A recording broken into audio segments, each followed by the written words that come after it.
교독하겠습니다. 20절로 13절입니다. 그의 능력이 그리스도 안에서 역사하사 죽은 자들 가운데서 다시 살리시고 하늘에서 자기의 오른편에 앉히사 모든 통치와 권세와 능력과 주권과 이 세상뿐 아니라 오는 세상에 일컫는 모든 이름 위에 뛰어나게 하시고 또 만물을 그의 발 아래에 복종하게 하시고 그를 만물 위에 교회의 머리로 삼으셨느니라.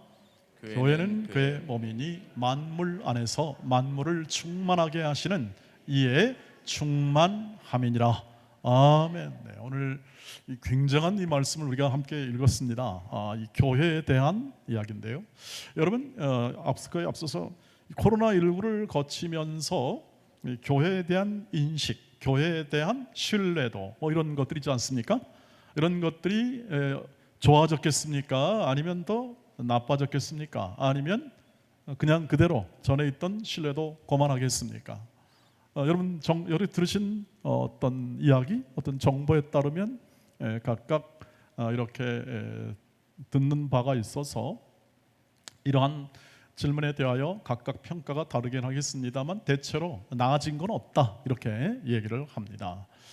교회에 대한 신뢰 혹은 또는 교회에 대한 인식 이런 것들이 나아진 건 없다는 것은 여전히 안 좋은 상황 속에 있다 하는 것과 같죠. 여러분 어떻습니까? 그런데 여전히 교회는 세상의 소망이라고 그렇게 성경은 가르치고 있습니다. 왜 이런 내용의 괴리가 있을까요?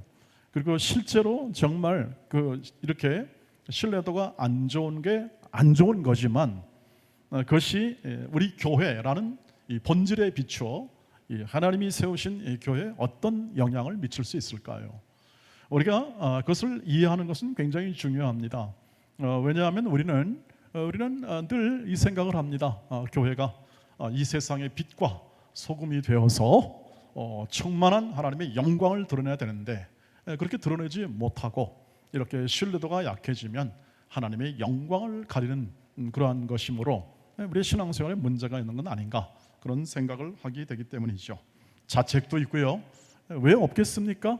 우리는 이런 부분에 대하여 당연히 자책도 하고 돌아보기도 하고 또 다시 한번 제 생각을 해봅니다만 그러나 이 명제 교회는 세상의 소망이다 여전히 소망이다 하는 그러한 명제는 분명히 변할 수 없는 진리입니다.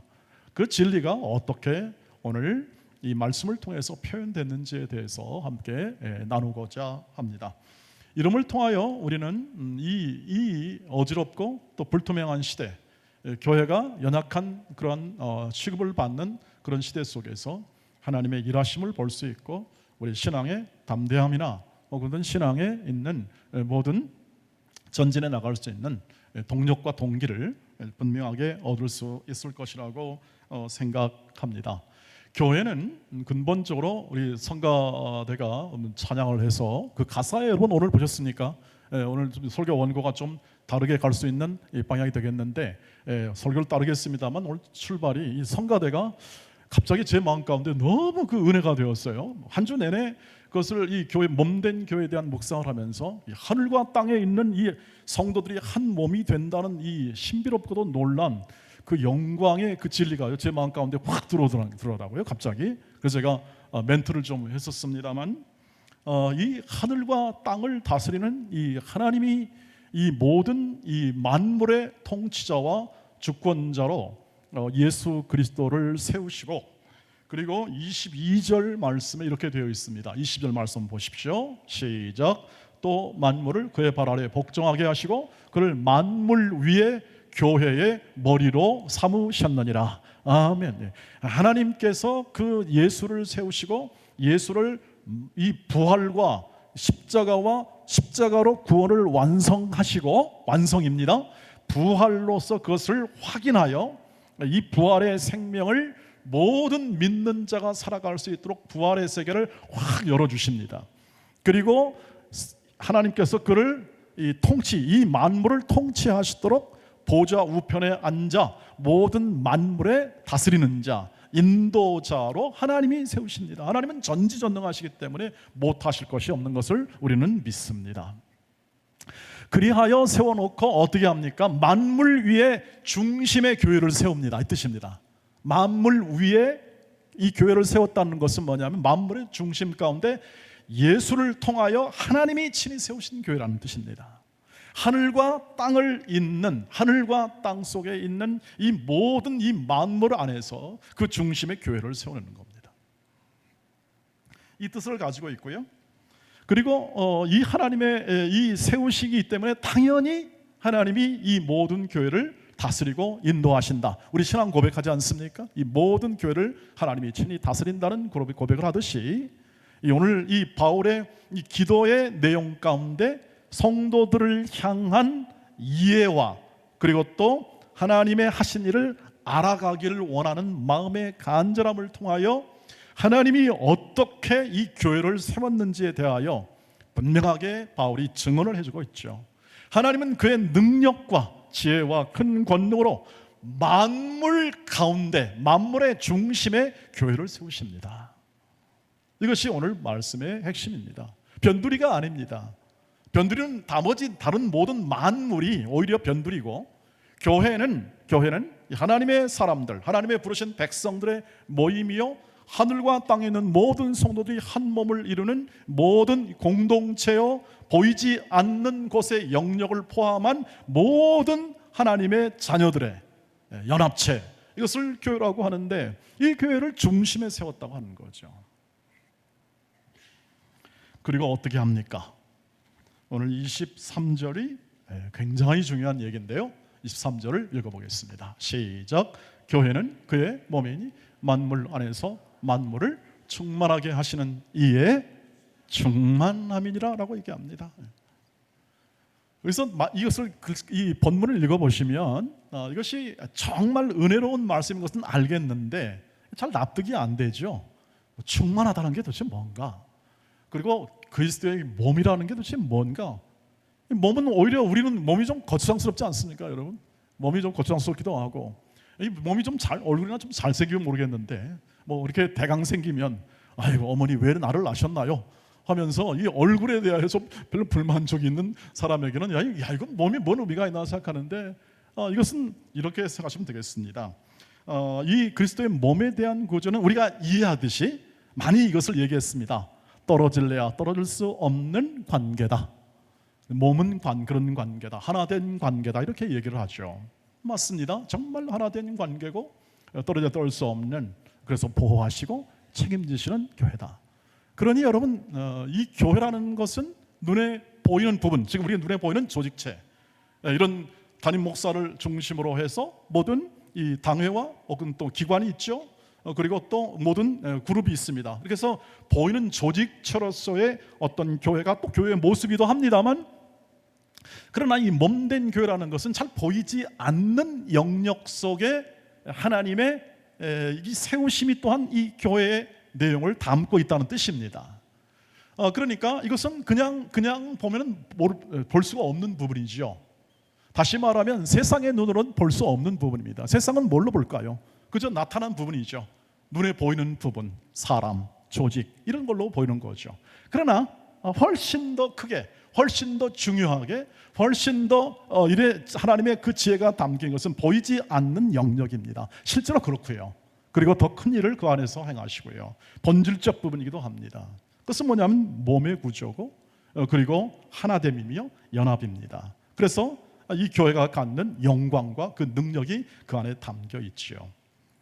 근데 이것이 잘 이해가 안 되고 납득이 안 되는 이유는 뭐냐면 실제 좀 보이는 형태로 그것을 설명하지 않고서는 머릿속에만 있기 때문에 그것을 구체 내 삶에서 좀 느끼기가 어렵습니다.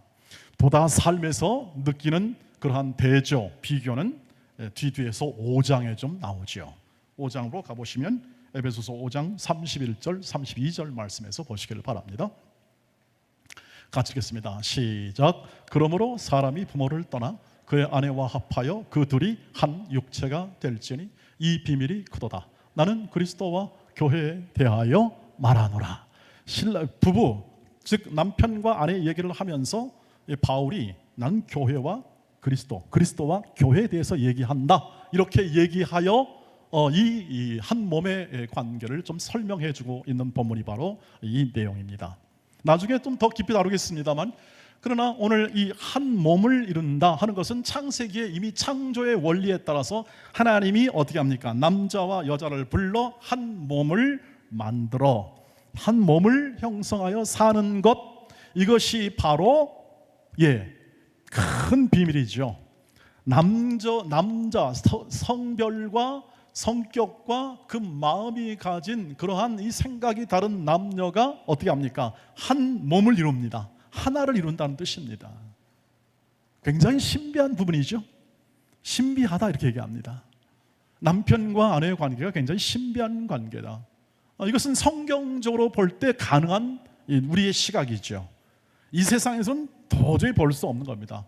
그러나 지각이 있는 사람들이, 양심이 있는 사람들이 그래도 중요한 존재다, 부부가 중요한 존재라는 그런 깨달음 속에서 글을 쓰고 또 철학을 만들어 그 관계를 이렇게 얘기합니다만, 성경은 한 육체로 표현하여 하나됨, 정신적으로 정서적으로 육체적으로 하나된 관계를 얘기하여 이것을 지금 오늘 우리에게 교회라는 주님과 그리고 우리와의 관계를 잘 이해할 수 있도록 우리에게 그림을 그려주고 있는 것이죠. 그러므로 어떻게 합니까? 오늘 성가대 가사에 나타난 것처럼 신랑이신 예수가 신부인 온 교회를 어떻게 사랑했는가?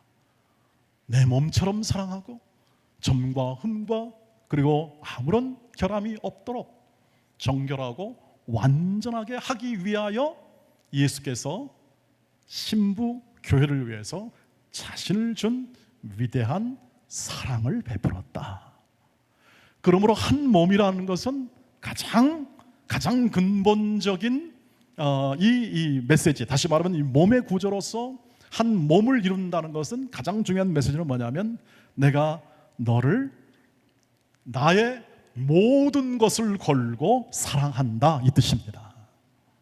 부부와의 관계는 인격적 관계죠.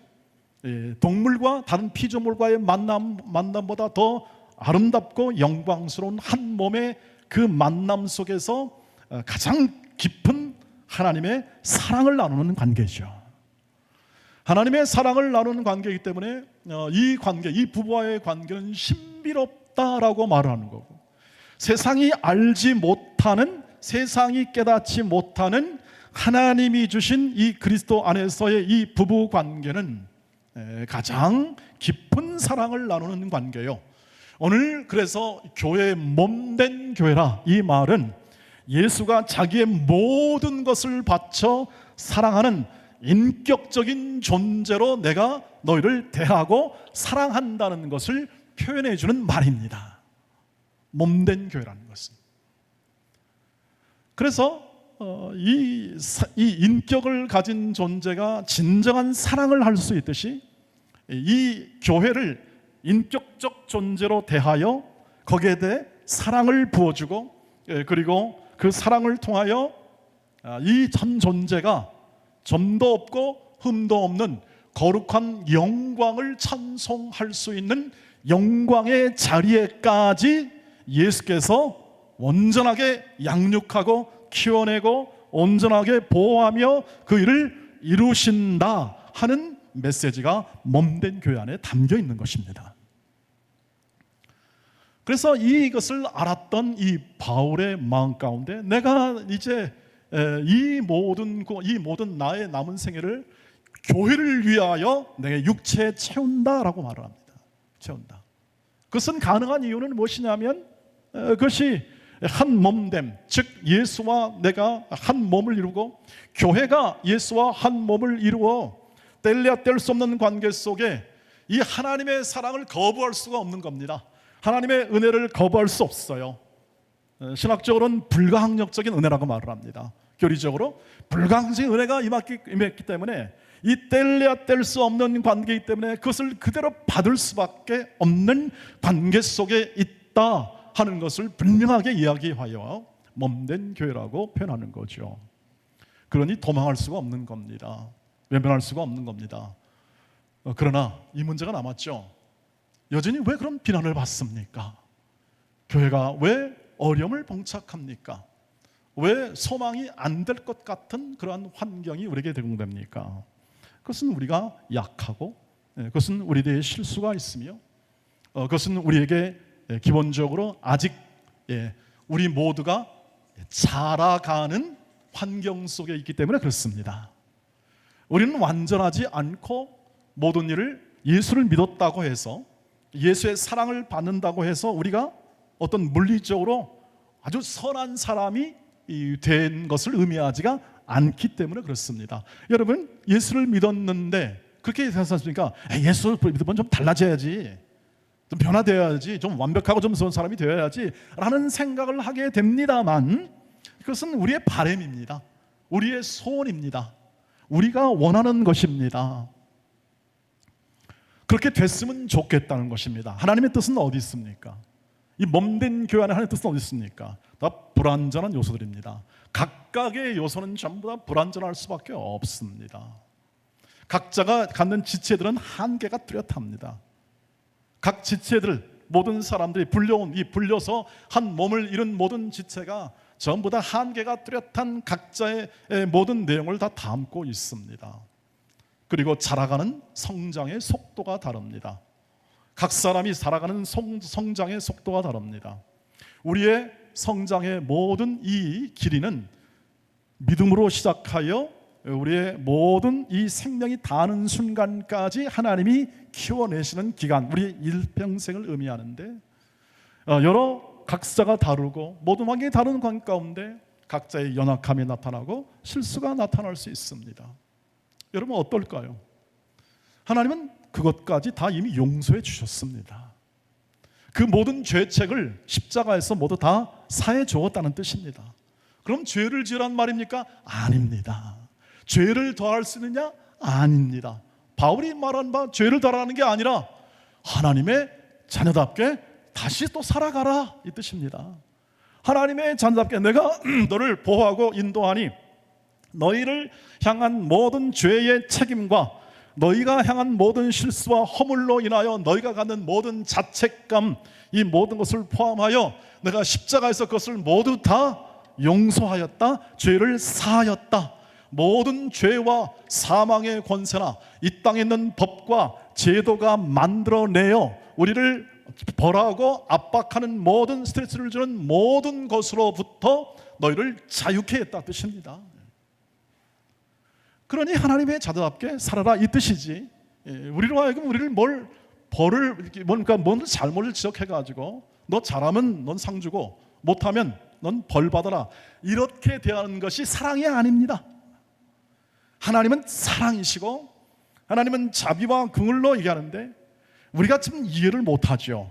하나님은 자비와 공의라는 것, 바르고 정의로움을 사랑이라는 것으로 다 완성시키는데 우리는 그럴 재간이 없습니다.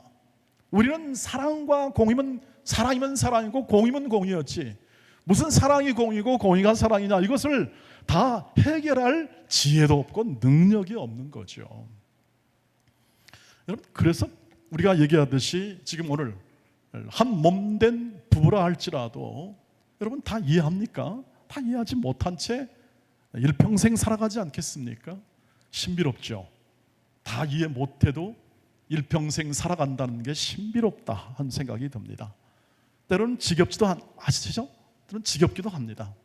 그런데 일평생 이렇게 살아가고 같이 이렇게 어려움과 슬픔을 그냥 나누며 살아가는데 나중에 알고 보니까 그게 사랑이었다 하는 것을 나중에 알게 됩니다.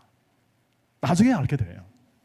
왜냐하면 고린도전서 13장에 가보면 진정한 이 사랑하도록 묶어준 부부관계가 지겹고 또 때로는 이 왼수같이 여겨지는 그러한 삶의 이 여정이 있긴 하지만 그것을 견디며 살아온 것, 그래서 고린도서 13장에서는 사랑이란 오래 참는 것이다. Love is long suffering이다. 오래 고통을 참는 겁니다.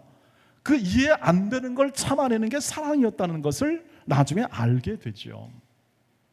그 다음부터는 어떻게 되겠습니까? 잘 살았다 하는 마음이 들겠죠. 그렇죠. 내가 살아온 생애가 괜찮았다는 생각이 들지 않겠습니까? 그렇게 살아왔던, 그렇게 이해에 납득되지 않았던 삶 속에서 이해하려고 노력했고, 또 이해가 안 되면 성질을 좀 부렸고, 그러나 그것들이 다 인격이기에, 내가 살아 숨쉬고 살아가는 모든 삶 속에서 인격이기에 담겼던 하나님의 형상대로 만들어진 이 인격의 삶의 내용이었기 때문에 그 삶의 내용을 하나님이 그래도 견디게 하셨고 지금까지 다 이 모든 삶을 살게 하셨구나 라고 은혜라는 말로 이렇게 우리가 설명할 수가 있겠습니다. 중요한 것은 이것입니다. 그런 관계로 우리를 부르시고 때로는 우리의 연약함 때문에 슬퍼하고 눈물 흘리도록 그렇게 놔두십니다. 하나님이 겪게 하십니다. 세상에 있는 비난과 세상에 있는 오해도 또 포함되어 있습니다. 그런 것들이 다 우리에게 들려옵니다. 그러나 세상은 교회를 정확하게 이해를 못합니다. 이 세상이 갖는 이해와 이 세상이 갖는 기대는 보편적으로 우리 인간들이 바라는 도덕적이며 윤리적 수준입니다. 도덕적이며, 왜냐하면 그들이 그런 바탕에 살고 있기 때문에 우리가 새로운 법과 제도와 윤리와 문화 속에 세우는 바탕 속에서 생각하고 거기에 맞는 사람은 모범적인 사람, 거기에 합당한 사람은 상을 줘야 할 사람으로 그렇게 하지 않습니까? 안 그러면 뭘 줍니까? 벌을 주지요. 격리시키거나 벌을 주어서 그 사람을 교화시키려고 합니다. 그런데 교화가 되던가요? 그것이 교화가 되던가요? 안 되는 줄 알면서도 방법은 없습니다. 방법이 없기 때문에 그것은 있는 그대로 우리가 맺은 계약과 서로 합의된 약속에 따라서 그것을 가지고 살아갈 수밖에 없는 것이죠. 그러나 오늘 부활 생명으로 역사하사 우리에게 새로운 시대를 열고 그리고 또 새로운 환경을 엽니다. 어떤 환경입니까? 한 몸의 공동체로 살아가는 이 환경을 열어주시는 거죠. 이것이 교회 생활입니다. 하나님의 뜻 안에서 그렇게 살아가는 거죠. 연약함이 있습니다. 눈물 납니다. 그러나 그것을 겪게 하심으로 우리를 어떻게 합니까? 크게 합니다. 더 거룩하게 하십니다. 우리에게 허락된 모든 약한 점, 우리가 매를 맞는 환경, 우리가 우리 잘못으로 인하여 연약함에 거하고 비판을 받으나 그것을 받음을 통하여 어떻게 합니까? 우리를 무너뜨리지 않습니다. 우리를 무너뜨리는 것이 아니라 교회를 세워내시는 하나님의 인도하심의 그 과정 속에 있다고 하는 겁니다. 그 과정을 겪어야 하는 거죠. 겪어야 하는 겁니다. 겪어야 커지게 되고 나아지게 되는 거죠. 우리가 코로나를 겪으면서 어떻게 됐습니까? 더 커지지 않았습니까, 여러분? 저는 더 커졌다고 생각합니다. 더 단단해졌다고 생각합니다. 그럼 코로나를 또 겪자, 그 뜻이 아닙니다. 코로나는 막을 수가 없습니다. 우리의 삶의 환경과 조건은 우리가 통제하거나 우리가 막아서 무엇을 혜택하면 그건 별로 그렇게 어려움은 없습니다.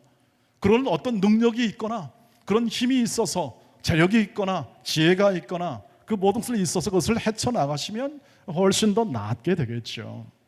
그러나 여러분, 자연재해를 만나거나 태풍을 만나거나 전쟁을 만나거나 이건 뭐 어떻게 할 수가 없지 않습니까? 이 산불이 나서 이 섬의 80%가 통째 그냥 전소돼 버리는 것은 누가 그것을 해결할 수 있겠습니까?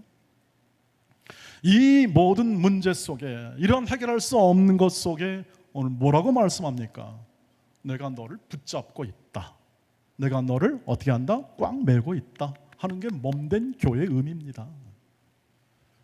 단순히 한 교회의 조직체로서만 의미하는 게 아니라 그것을 넘어서 이 풍성한 이 모든 공동체, 전 세계 교회가 한 몸을 이룬 공동체로서 하나님이 그것을 붙잡고 계신다는 하나님의 일하심과 하나님의 영광을 나타내심을 우리가 이 몸된 교회라는 이 사실을 통하여 확인해야 하는 것이죠. 우리의 시각과 우리의 마음이 오직 눈에 보이는 것만, 내 소원과 내 마음의 만족으로만 신앙에 거치는 것이 아니라 하나님이 친히 이것을 몸을 만들어 하시고자 하는 이 깊은 사랑을 이 교회에서 나누기를 하나님은 소망하십니다. 연약한 자들과 함께 하는 것입니다.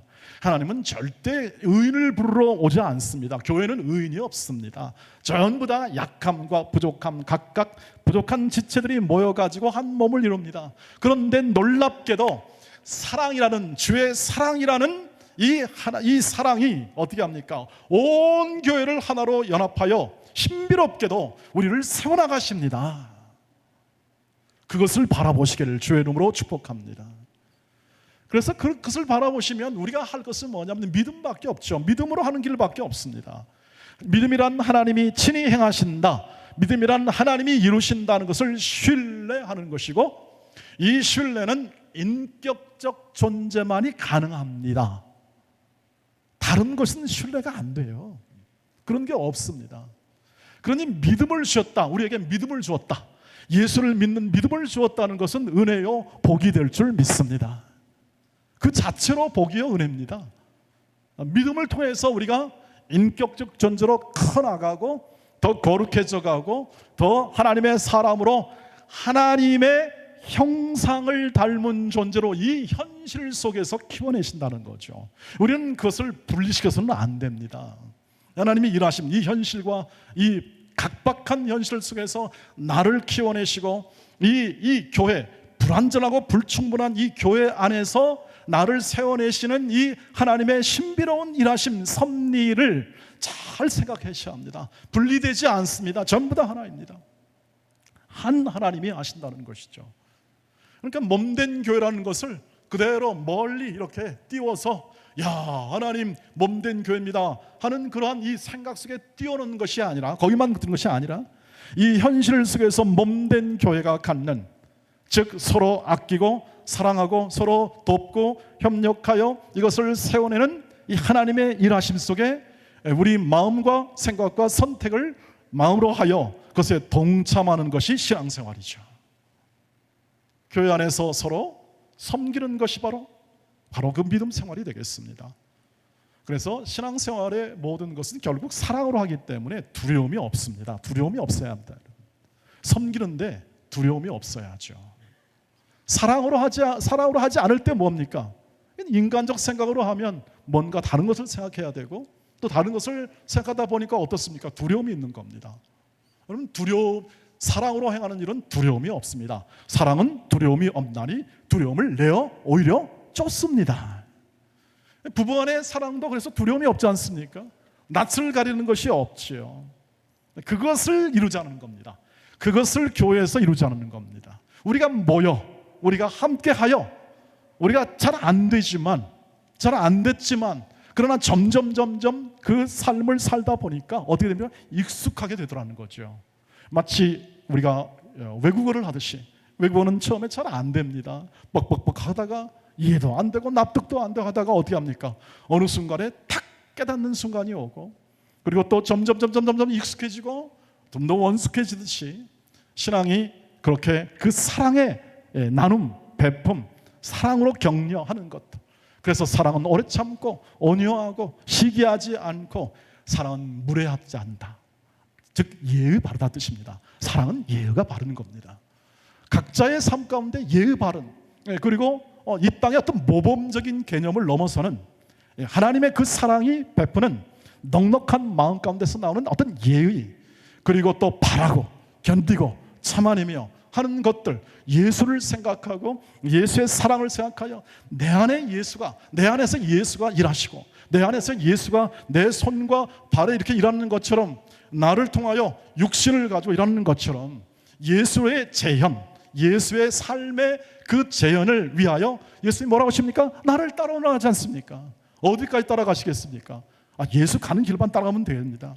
예수가 말씀하시고 예수가 허락하신 길, 내 가정, 내 일터, 내 삶, 이 모든 정황 속에 변함없는 하나님의 사랑으로 인도하셔서 진정한 몸된 교회를 통하여 이루시는 이 예수의 일하심이 어떻게 합니까? 지금도 오늘 찬송했듯이 충만하게 역사하십니다. 믿으시기를 바랍니다. 충만하게 역사하신다는 거죠. 그러니까 우리의 열심보다 훨씬 큰 열심으로 주 예수께서 충만히 역사한다. 그 뜻이 뭡니까? 충만이란 뜻입니다. 주님이 그냥 멀리 계시는 것이 아니라 내 안에 계심으로 이 온 우주 만물 안에 충만하신 주님의 일하심이 내 안에서 일하심으로 나를 충만케 하고, 내가 교회니까, 우리 교회니까 교회를 충만케 하사 어떻게 합니까? 만물을 충만케 하십니다. 만물을. 그 일하심을 본다면 여러분 바쁘죠. 바쁩니다. 예수 믿는 건 그렇게 한가하고 지루하지 않습니다. 감사요, 기쁨입니다. 그렇지 않겠습니까, 여러분? 하나님의 행하신 일을 봐야 되는데, 내가 열심히 해서 내가 무엇을 이루겠다고 열심히 하다가는요, 얼마나 너무 힘들지 않겠습니까? 그런데 지금 동일한 일을 합니다.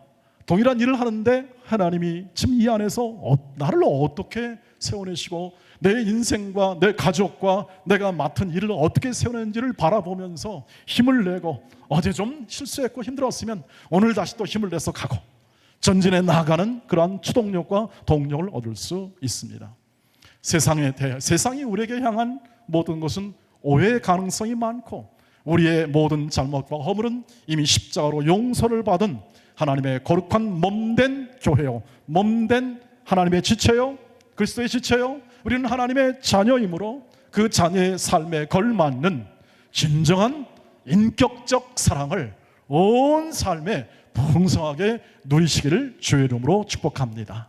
다른 것은 모든 피조물들에게 동등을 허락해도 이 인격적 사랑을 이루는 이 몸됨에 대한 은혜는 오직 성도들과 하나님의 자녀에게 속한 것이니, 이것을 마음에 굳게 새기고 주의 뜻을 따라서 신실하고 또 충성스럽게 그 사랑을 풍성히 나누고 또 세워나가고, 서로에 대한 하나님의 일하심과 사랑하심을 눈여겨보며 우리 온 공동체가 더 건강하게 자라가도록 최선을 다하고 섬기고 우리를 세워주는 귀한 몸된 지체가 되시기를 주의 이름으로 축복합니다. 기도하겠습니다. 자비하신 하나님의 은혜가 여전히 이 동원교회와 우리 교회 안에 거하는 모든 육체를 가진 한 몸된 지체 안에 역사하실 줄 믿습니다. 더 깊게 사랑하게 하시고 더 충만한 은혜를 나누게 하옵소서. 하나님이 주시는 은혜와 하나님이 끊임없이 일하시고 역사하시는 그 일하심의 에너지와 힘과 지혜를 따라 순종하여 그 뜻을 이루게 하옵소서. 사랑으로 열매 맺는 공동체로 우리 모든 지체를 하나가 된 것을 힘써 지키게 하옵소서. 예수님의 이름으로 기도하옵나이다. 아멘.